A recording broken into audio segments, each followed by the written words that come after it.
I always believed my marriage was built on a solid foundation: love, trust, and mutual respect. I thought my wife, Kristen, and I had the kind of relationship others admired, a deep connection that had only grown stronger over the years. We had been married for 12 years and together for 15, sharing the usual highs and lows that life throws at any couple. But through it all, I never doubted that we were a team. It never once crossed my mind that the person I trusted most would be capable of betraying me in the most heartbreaking way. Kristen and I met in our late 20s at a friend's wedding. We were making small talk over some forgettable champagne, and from the moment I saw her, I was hooked. She had this effortless charm, a laugh that could light up a room, and a way of making even the most ordinary conversation feel engaging. We started dating soon after, and within a couple of years, we were married.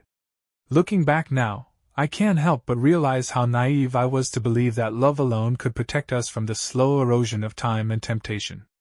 Our marriage wasn't perfect, but I truly thought it was strong. We had built a comfortable life together. I had a stable career in finance, while Kristen worked in marketing.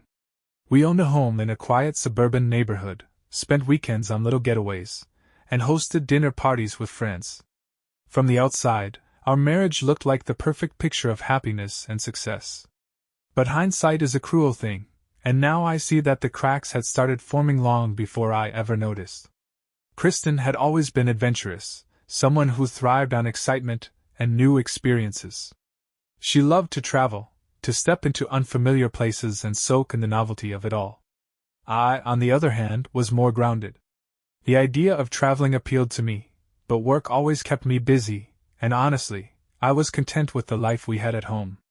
Maybe that was the beginning of the end.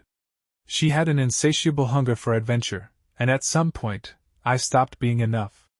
It was early summer when she first mentioned a vacation. She and a few of her old college friends had been talking about a tropical getaway, a chance to unwind and recharge. I encouraged her to go without a second thought. It wasn't the first time she had traveled without me, and I had never been the jealous type. I trusted her completely. That trust, I would soon learn, would be my downfall. The weeks leading up to her trip passed in a blur. Work was as demanding as ever, and Kristen was busy finalizing plans. She seemed more excited than usual, but I figured it was just her love of traveling.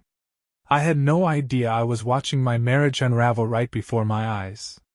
She left on a Wednesday morning. I drove her to the airport, kissed her goodbye, and told her to have fun. She smiled, told me she loved me, and walked away.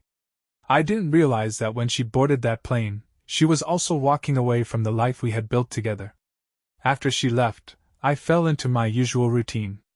Work kept me occupied during the day, and in the evenings, I found comfort in the small, familiar habits of home, cooking simple meals, watching TV, occasionally texting her to check in. Everything felt normal. But looking back now, I see just how little I actually knew about what was happening on the other side of the world. At first, her messages came frequently. She sent photos of the beach, the local food, the resort where she and her friends were staying. She seemed happy, full of energy. I even felt a pang of regret for not going with her. Maybe I should have taken time off, joined her, been part of those memories. But just as quickly as the thought came, I pushed it away. She needed this. I told myself she just needed a break, a chance to unwind and recharge. But as the days passed, something felt different. Her messages, once filled with excitement and stories, started shrinking into short, vague replies. Where she had eagerly shared details before, now it was just, having fun, talk soon or super busy today, love you. Brief. Almost dismissive. Calls became rare. And when I did manage to catch her on the phone, she sounded distant, distracted, like her mind was somewhere else entirely. I tried to brush it off. Maybe she was just caught up in the fun, soaking in the moment, too busy enjoying herself to check in as often. I didn't want to be that husband, the one who questioned his wife's independence, who made a big deal out of nothing. I had always believed trust was the backbone of our marriage, and I wasn't about to let my own insecurities chip away at that. And yet, there were things I couldn't ignore. One night, I stayed up late working on a report for a big client. It was close to midnight when I absent-mindedly glanced at my phone, and froze. Kristen had just posted a story on social media. It was a short clip, but it stopped me in my tracks. She was at a beachside bar, music thumping in the background, neon lights flickering across the scene. She looked carefree, drink in hand, laughing, her arm draped casually around someone just outside the frame. I watched it again. Then again. Something felt off. Curious, I started scrolling through the profiles of the friends she had gone on the trip with, searching for more context, more clues. But as I went through their posts, I noticed something strange. Kristen was barely in any of them. Normally, she loved taking photos, capturing every moment, documenting even the smallest details of a trip. But this time? Almost nothing. That wasn't like her. I pushed the thought away, telling myself I was overanalyzing. But that gnawing feeling in my gut refused to let go. The next morning, I sent her a text, "How was your night?" Hours passed before she finally responded. "Oh, we just went out for a bit. Nothing crazy. Miss you." Something about it felt rehearsed. That evening I tried calling her. No answer. I called again. Straight to voicemail. And for the first time, the thought crossed my mind, was she hiding something? I shook my head, frustrated with myself. No. Kristen would never do that to me. She loved me. She had always been loyal, always been the person I could count on. And yet, no matter how much I tried to silence it, the feeling lingered. Something was wrong. I just didn't realize that soon. I wouldn't have to wonder anymore. By the 5th day of Kristen's trip, the vague unease had morphed into something heavier, a constant, gnawing certainty that something wasn't right. It wasn't just that she was slow to reply or that our calls had dwindled to almost nothing. It was something deeper. It felt like she was slipping away from me in real time, like I was watching her disappear.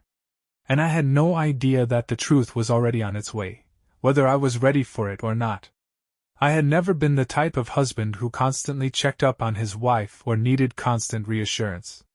But something about this trip felt different, off in a way I couldn't quite put my finger on. The silence between us wasn't just a byproduct of distance. It felt deliberate, as if she was creating space on purpose. And the more I tried to ignore it, the harder it was to deny. At first, I reasoned with myself. Kristen was on vacation, in another country, surrounded by friends, caught up in the excitement of it all. I didn't want to be that husband, the one who made her feel guilty for having a good time. Maybe she was just busy, wrapped up in plans, and didn't have the time to text me constantly. That made sense, didn't it? But no matter how much I tried to rationalize it, the feeling wouldn't go away. This wasn't just a case of her being preoccupied. She was avoiding me. Her messages had lost their warmth. They were short, dismissive, lacking the usual affection I had always taken for granted. Where she once would have excitedly shared every little detail of her day, now she barely told me anything. Having fun, talk soon, or super busy today, love you. The words felt hollow, sent more out of obligation than genuine connection. I wanted to brush it off, convince myself I was overthinking. But then I saw something I couldn't ignore. Late one night, lying in bed, I found myself scrolling through social media, searching for any glimpse of Kristen's trip. She hadn't posted much herself, but her friends had. There were the usual vacation snapshots, beach scenes, group dinners, casual selfies. Then I came across a photo that stopped me cold. It was a dinner picture, taken at an upscale restaurant. The caption was lighthearted, generic. But as I looked closer, my stomach twisted into knots. 5 wine glasses. 5 plates of food. But only 4 people in the frame. Someone had been sitting there. Just outside the picture. Deliberately avoiding being seen. A strange sense of dread settled over me. My logical mind tried to reason, it could have been anyone. Maybe another friend, maybe a stranger who had left before the picture was taken. But my gut was screaming at me that it was something else. Something worse. I kept scrolling, scanning the comments, looking for anything that might offer some context. And then I saw it. A message from someone I didn't recognize. Nothing but a winking emoji, a heart, and a smirking face. It didn't belong there. It wasn't the kind of comment you'd expect under a casual vacation post from a group of married women. It carried a different meaning, one that made my skin crawl. I immediately went to Kristen's profile, searching for any sign of something I had missed. Normally, she'd tag me in her posts, crack inside jokes with me, send me little pictures meant just for us. But this time? There was nothing. She was keeping me separate from this trip, whether intentionally or not, and that realization settled over me like a weight I couldn't shake. I called her, my hands clammy as I pressed the phone to my ear. No answer. I tried again. Straight to voicemail. I stared at the screen, my mind racing through every possible reason she wouldn't pick up. Maybe she was asleep. Maybe she'd left her phone in the hotel room. Maybe the service was spotty. But deep down, I knew the truth. None of those excuses felt right. She was avoiding me. There was no other way to see it. I told myself I was overthinking it, letting paranoia get the best of me. Kristen would never do something like this to me. She wouldn't. And yet, as I lay awake that night, staring at the ceiling, a thought crept in, one that made my chest tighten with something dangerously close to panic. I had no real proof. Nothing concrete. But for the first time since she left, I truly believed my wife was hiding something from me. And I had no idea just how much worse the truth was going to be. The next morning, I woke up with a feeling I hadn't experienced in years. Dread.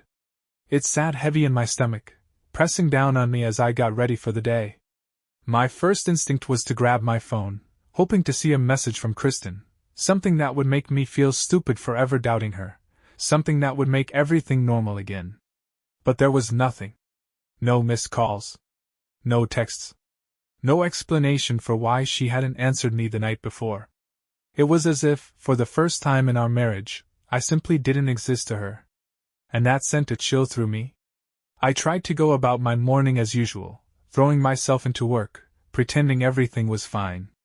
But no matter how hard I tried to focus, I kept checking my phone, waiting, needing some kind of clarity. Hours passed before she finally responded. When her message came through, I felt a twisted mix of relief and frustration. Hey, sorry I missed your calls. We were out last night, and I didn't hear my phone.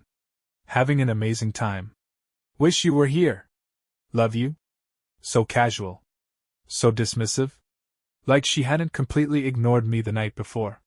Something about it felt off, like it had been carefully worded, just vague enough to avoid any real questions. I wanted to believe her, but the more I read it, the more it felt like she was keeping me at arm's length. Like she was saying just enough to keep me from pushing too hard. That night I barely slept. The same thoughts kept looping through my mind. Who was she with? Who had been sitting at that dinner table, just outside the frame? Why had she ignored my calls? I hated feeling like this. Hated the way doubt was poisoning my mind. But no matter how much I tried to silence it, the questions only grew louder. The next day, I tried calling her again. No answer. I told myself I wouldn't read too much into it. But then, an hour later, I checked my phone. And what I saw made my stomach drop. I saw at the moment I unlocked my phone, another story she had posted on social media. Kristen, laughing at a beach bar, drink in hand, surrounded by a crowd. She was having the time of her life. And I wasn't even a thought in her mind. The realization hit me like a slap. I stared at the screen, analyzing every detail. In the background, people were dancing, blurred figures moving under neon lights. But one person stood out, a man sitting close beside her, his arm resting casually along the back of her chair. His face wasn't visible. But the body language? Unmistakable. It was intimate. Comfortable. Too familiar. My heart started pounding as I zoomed in, trying to make sense of what I was seeing. Was he just a friend? A stranger? Was I reading too much into this? But deep down, I already knew the answer. Because in 15 years with Kristen, I had never once seen her look that carefree. That happy. That completely unburdened, not when she was with me. I needed answers. I wasn't going to sit here, letting my mind spiral. So I did something I had never done before. I reached out to one of her friends. I kept it casual, pretending like everything was fine, just asking how the trip was going, making small talk. Her responses were polite but vague, as if she was choosing her words carefully. Then I asked the real question. Is Kristen around? Can you pass her the phone? Just want to talk for a bit. There was a pause. Then came the reply. She's out right now. I think she left her phone at the hotel. I'll tell her to call you when she gets back. Another excuse. Another delay. My hands clenched into fists as I stared at the screen. She was lying. Kristen hadn't left her phone at the hotel. She had just posted on social media less than an hour ago. So why was her friend covering for her? A cold, unsettling clarity washed over me. She wasn't just busy. She wasn't just distracted. She was avoiding me. And now, other people were helping her do it. The trust one had held on to so tightly was crumbling. And in its place, something inside me hardened. That night, I stopped texting her. I stopped calling. I stopped waiting for her to tell me the truth, because I already knew it. Kristen was cheating on me. She was in another country, in someone else's arms. And there was nothing I could do to stop it.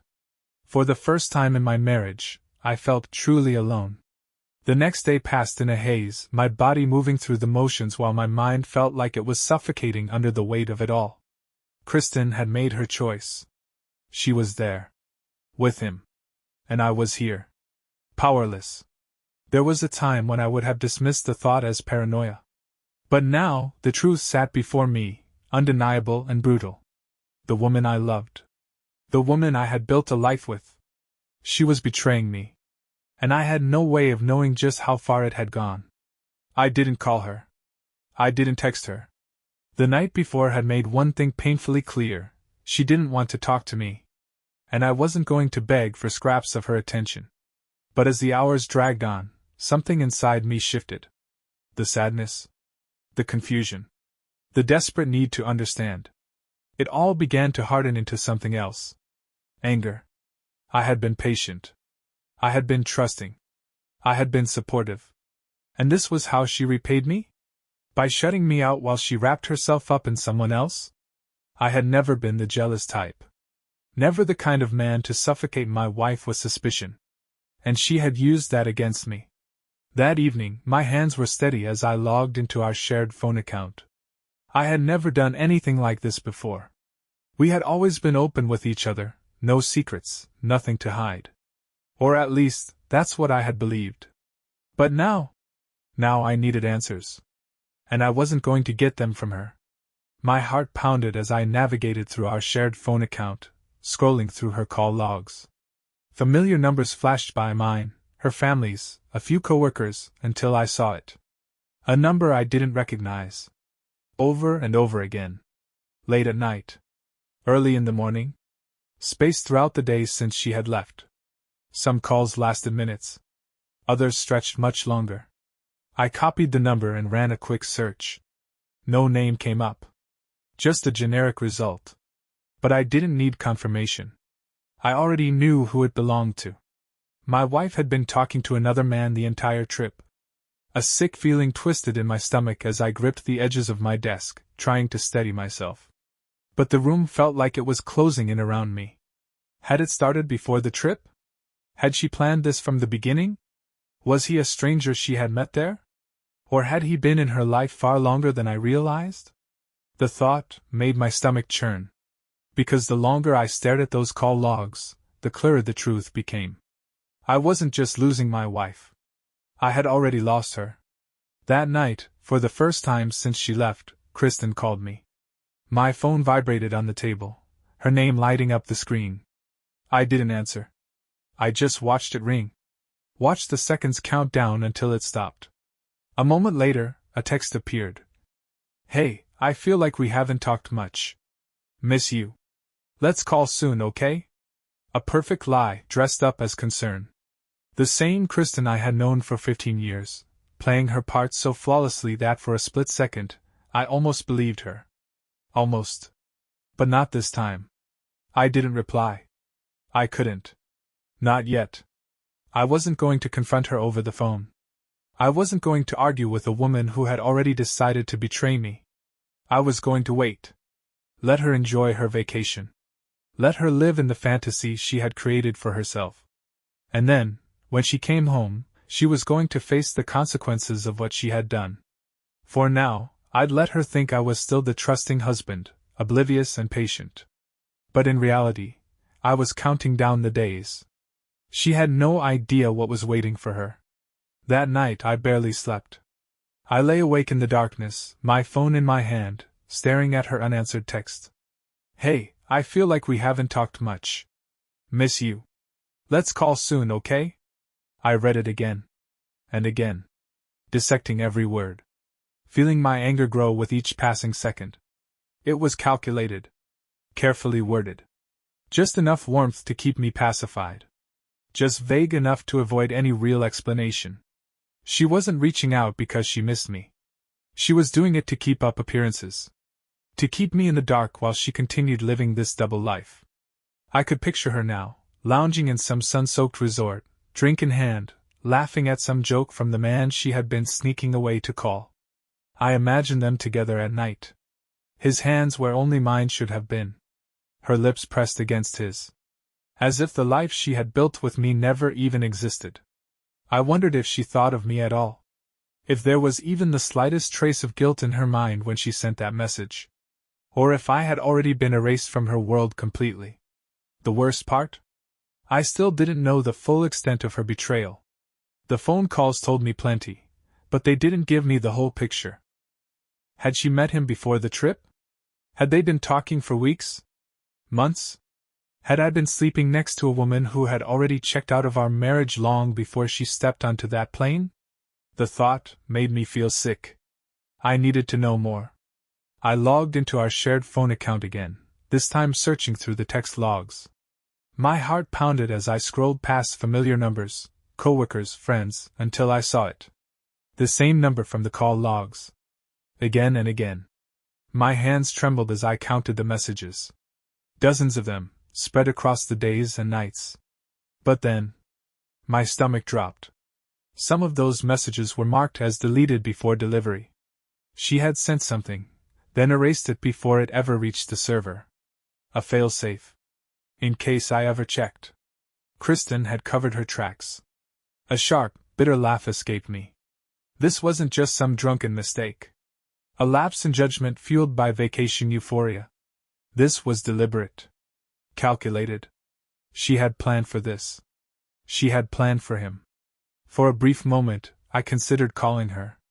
Demanding answers. Forcing her to explain herself. But then I remembered. The way she had been ignoring me.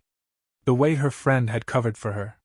The way she had left me here, alone, while she played house with another man. No. I wasn't going to give her the chance to spin this into something it wasn't. I wasn't going to fight her over the phone while she sat there, miles away, thinking she was still in control. I was going to wait. She had no idea what was coming. For now, I let the silence stretch between us. I didn't respond to her message. I didn't call her back. Let her wonder. Let her feel even a fraction of the uncertainty she had forced upon me. Kristen's vacation was coming to an end. But for me, time had slowed to a crawl. Every day felt longer than the last, each moment weighed down by the sickening reality of what I now knew to be true. My wife, my faithful, loving wife, had spent her entire trip wrapped up in an affair. Sneaking away to whisper into the phone with a man who wasn't me. Making excuses. Covering her tracks. And soon. She was coming home. But she had no idea. She wasn't returning to the life she had left behind. She was returning to the wreckage she had created. And I was done pretending not to see it. While I sat at home like a fool, waiting for scraps of her attention, something in me shifted. I wasn't sad anymore. I wasn't confused. I was done. I had stopped texting her. Stopped calling. I let her bask in the illusion that everything was fine, that I was still the clueless husband, patiently waiting for her to return home. I gave her no reason to suspect a thing. I wanted her to feel safe, to let her guard down completely, before I tore it all apart. The next morning, another message came in. Hey love, sorry I've been MIA. Just trying to soak up the last few days here before coming home. Can't wait to see you. I stared at the words, feeling nothing but disgust. Soak up the last few days. Was that what she called it? Spending her final hours tangled up in another man's sheets? Kissing him like she used to kiss me? Whispering the same sweet lies she had once told me? My stomach twisted, but I forced myself to breathe through the anger. I couldn't afford to lose control. Not yet. I ignored her message. I wanted to see what she would do. A few hours later, another text. Are you okay? Haven't heard from you much. Miss you. She was testing the waters now, trying to gauge if I had caught on. I almost laughed at how predictable it was. She wanted reassurance, for me to tell her I was just busy. That nothing had changed. That I was still the fool she had left behind. But I wasn't going to give her that comfort. I left the message unread. That night, I checked the phone records again. Another call to the same number, nearly an hour long. I could picture it. Her lying in bed, whispering to him in the dark. Telling him things that should have belonged only to me.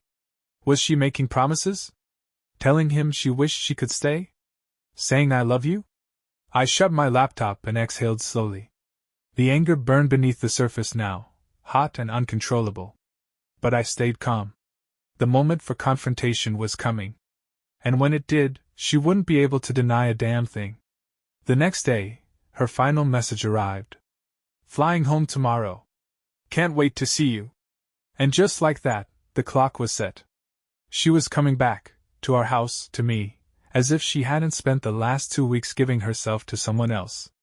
I wondered how she planned to act when she walked through the door.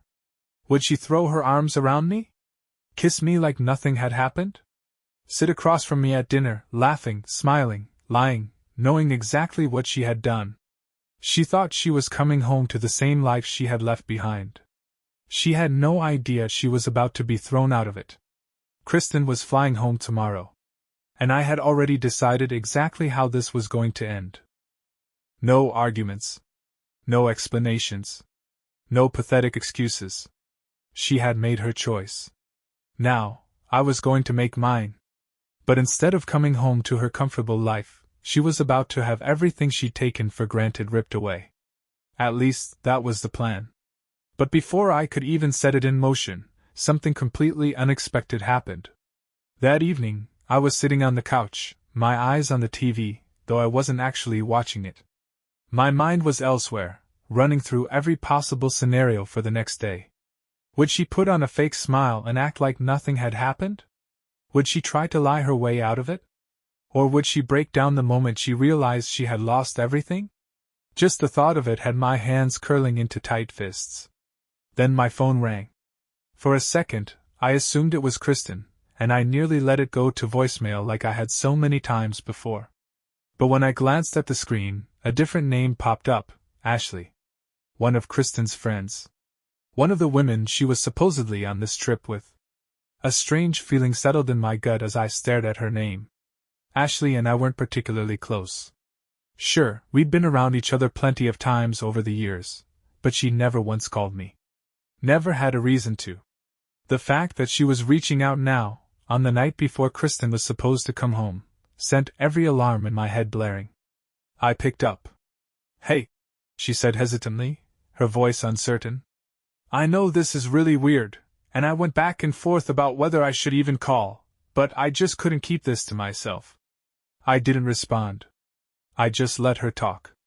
It's about Kristen, she went on, lowering her voice like she didn't want anyone to overhear. I don't know what she's told you about this trip, but I need to be honest with you. She hasn't been with us the whole time. My grip on the phone tightened. My chest felt like it was being squeezed in a vice. I already knew where this was going, but hearing it spoken out loud still sent a fresh surge of anger through me.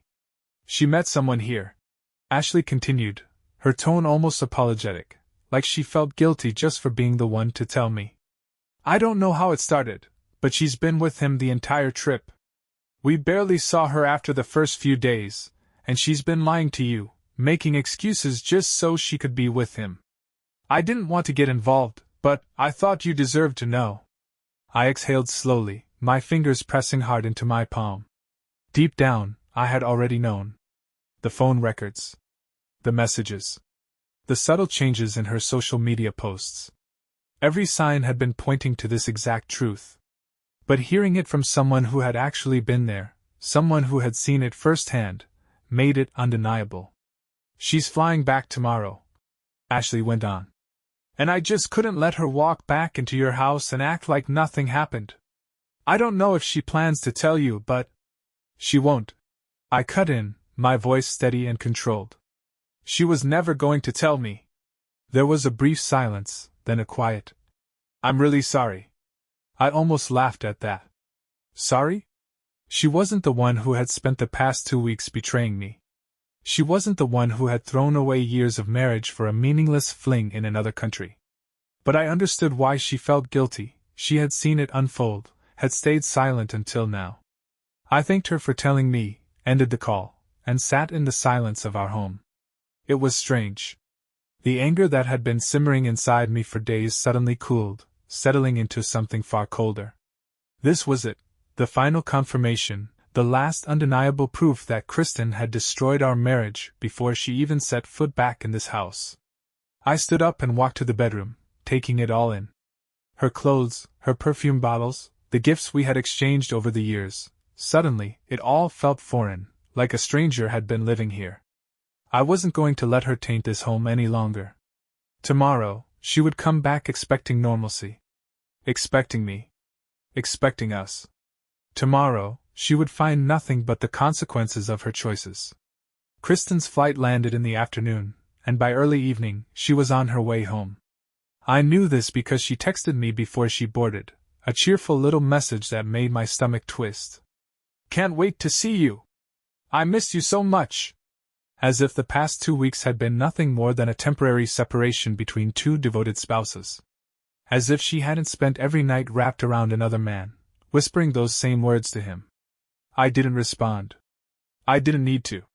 She was about to get her answer soon enough. By the time she pulled into the driveway, everything was already done. Her clothes, her shoes, her toiletries, every last reminder of her existence in this house, had been stuffed into garbage bags and left outside the front door. The wedding ring I had once placed on her finger, a symbol of promises she had shattered, sat alone on the kitchen counter, cold and meaningless now. Inside, there was nothing waiting for her but the truth. I heard her car roll to a stop. Then the shuffle of suitcase wheels on the pavement. Then silence. She had seen the bags. She knew what was waiting for her before she even stepped inside. I didn't move from my spot in the living room. I didn't need to. A few moments later, I heard the door creak open, followed by the soft, hesitant sound of her footsteps as she stepped inside, cautious, as if some part of her already knew she was walking straight into a nightmare. "Eric?" Her voice was uncertain, unsteady, the first crack in the carefully rehearsed performance she had planned. She had been expecting warmth, maybe even a guilty apology from me for not texting her as much while she was away.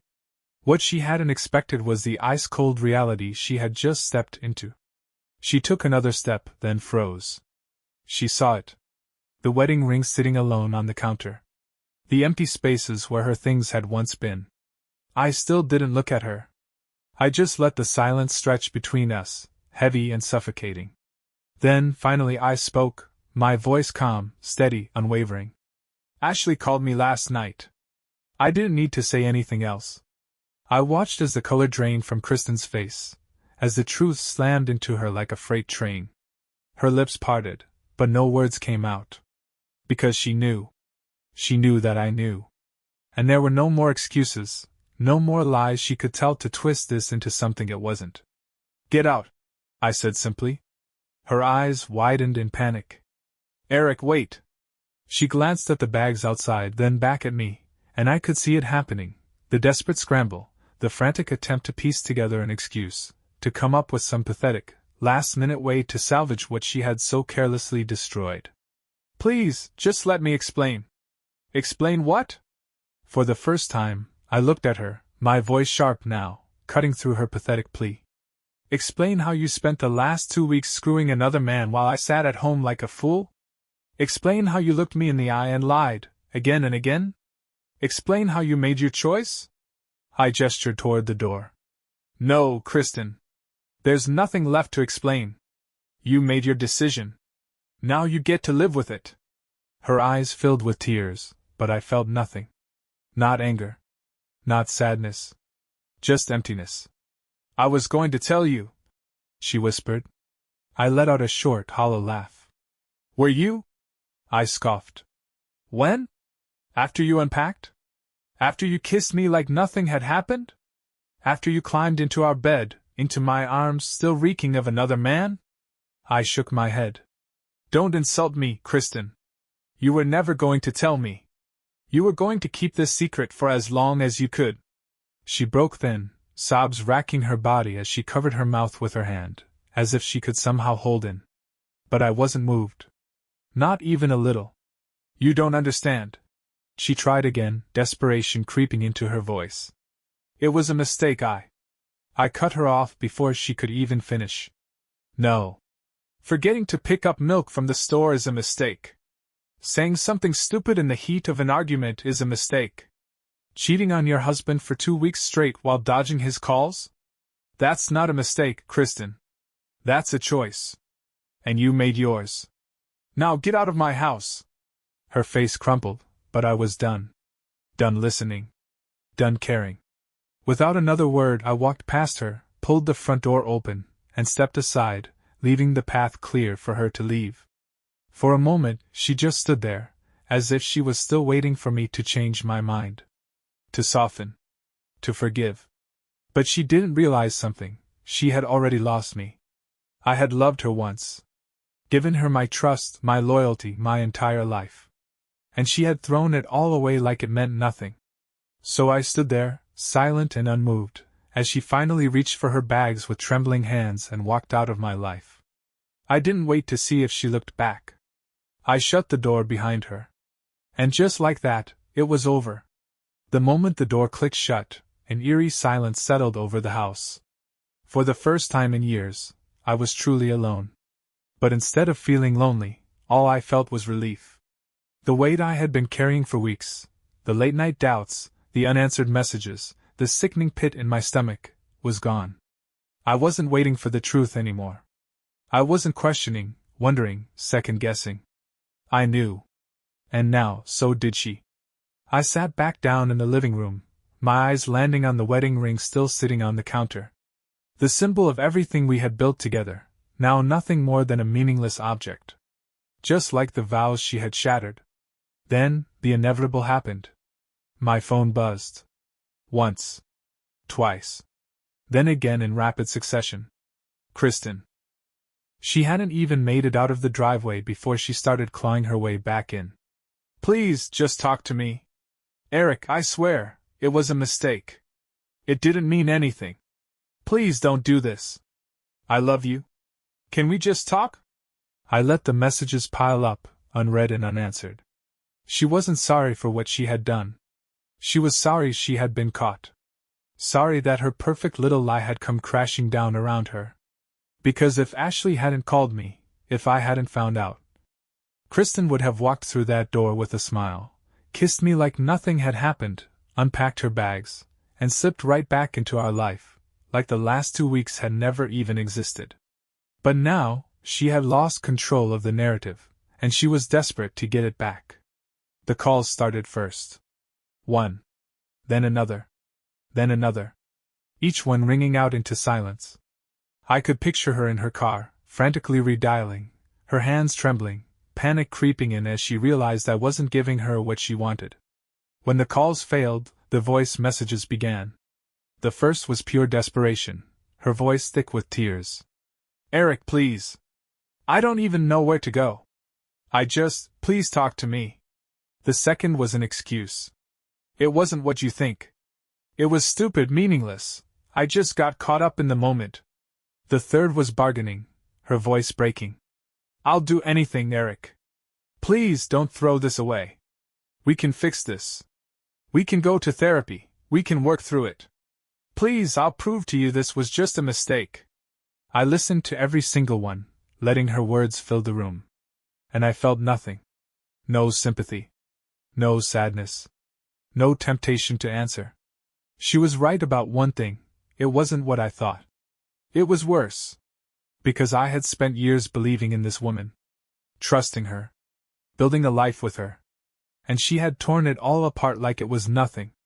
A mistake? No. A mistake was a single lapse in judgment, a moment of weakness. A mistake was something that happened once. What Kristen had done was calculated. She had lied, deceived, ignored me, covered her tracks, kept her affair going for weeks. And now, when the truth had finally caught up to her, she wanted forgiveness. She wanted to act like it meant nothing. She had her chance. And she threw it away. I stood up, walked to the kitchen, and picked up the wedding ring. It felt cold. Unfamiliar. Like it belonged to a different life, someone else's life. Without hesitation, I walked to the trash can, lifted the lid, and let it fall in. A dull, lifeless clink. Then I blocked her number. I had heard enough. The moment I did, it was as if a door had finally shut inside me. I had expected to feel something, anger, sadness, regret. But all I felt was free. The weight of betrayal, the suffocating doubt, the endless waiting for an explanation that would never be enough, it was all gone. Kristen had made her choice. And now, I had made mine. I spent the next few hours in silence, sitting in the house that had once been ours but was now mine alone. I thought it would feel empty. Instead, it felt cleansed. As if her absence had wiped away the rot that had been spreading beneath the surface for longer than I had realized. Every corner of the house, every picture on the wall, every little trace of our life together, it all felt different now, stripped of the meaning it once held. But I wasn't going to let this place become a shrine to a broken marriage. I refused to let her stain linger any longer than necessary. The next morning, I started fresh. The next morning, I started making changes. The bed we had shared? Gone. The framed photos of us? Packed away. Her favorite coffee mug, the shampoo she always left in the shower, the half-used bottle of perfume sitting on the dresser? All tossed out without a second thought.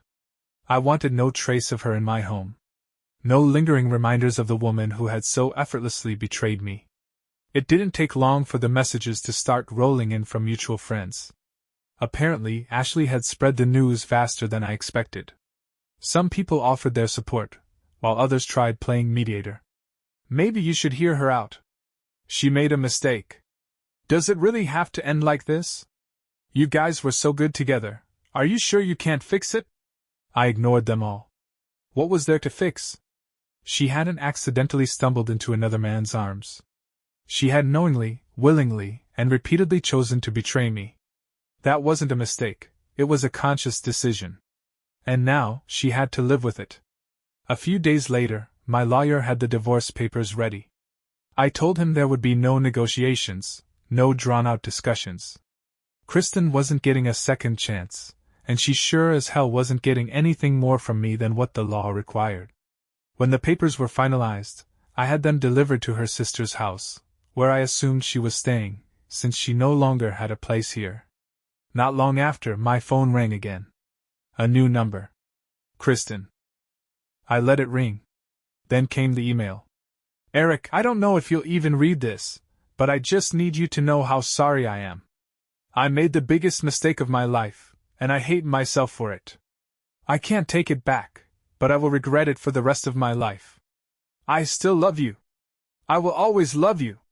And I wish I could go back and undo everything. Please just talk to me. Please don't let this be how we end. I read it once. Then I deleted it. There was nothing left to say. Weeks passed, and with every day that went by, I felt lighter. The pain wasn't instant, it didn't disappear overnight, but it dulled. It faded. Until one morning, I woke up and realized she was nothing more than a memory. She was no longer my wife. No longer my burden. Just a closed chapter in my life, never to be reopened. And for the first time in a long time, I felt good. Kristen had burned everything to the ground. But I had walked away from the ashes untouched. And I wasn't looking back. She had made her choice. And I had made mine. I was moving on. Without her.